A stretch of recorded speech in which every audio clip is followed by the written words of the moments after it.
Korea to close nuke test site in May, unify time zone.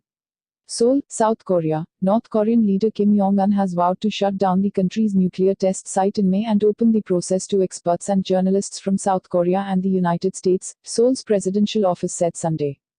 Kim made the comments during his summit with South Korean President Moon Jae-in on Friday at a border truce village, where he also expressed optimism about his anticipated meeting with Donald Trump, saying the US president will learn he's not a person to fire missiles toward the United States, Moon spokesman Yoon Young-chan said.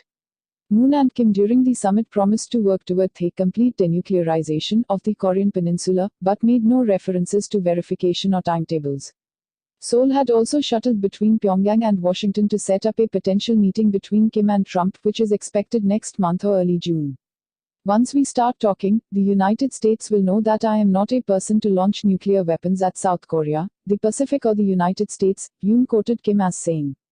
If we maintain frequent meetings and build trust with the United States and receive promises for an end to the war and a non-aggression treaty, then why would we need to live in difficulty by keeping our nuclear weapons? Yoon quoted Kim as saying. North Korea this month announced it has suspended all tests of nuclear devices and intercontinental ballistic missiles and plans to close its nuclear testing ground. Kim reacted to skepticism that the North would only be closing down the northernmost test tunnel at the site in Pengiri, which some analysts say became too unstable to conduct further underground detonations following the country's sixth and most powerful nuclear test in September.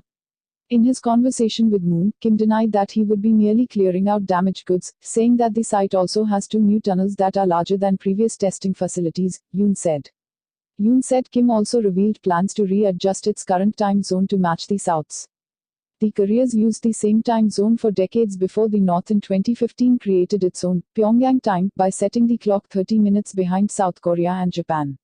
North Korean then explained the decision as an effort to remove a legacy of Japanese colonial rule. Local time in South Korea and Japan is the same, 9 hours ahead of Greenwich Mean Time. It was set during Japan's rule over the Korean peninsula from 1910 to 1945. Yoon said that the North's decision to return to the Seoul time zone was aimed at facilitating communication with South Korea and also the United States. Thanks for watching. Please subscribe to our channel and click on the bell icon.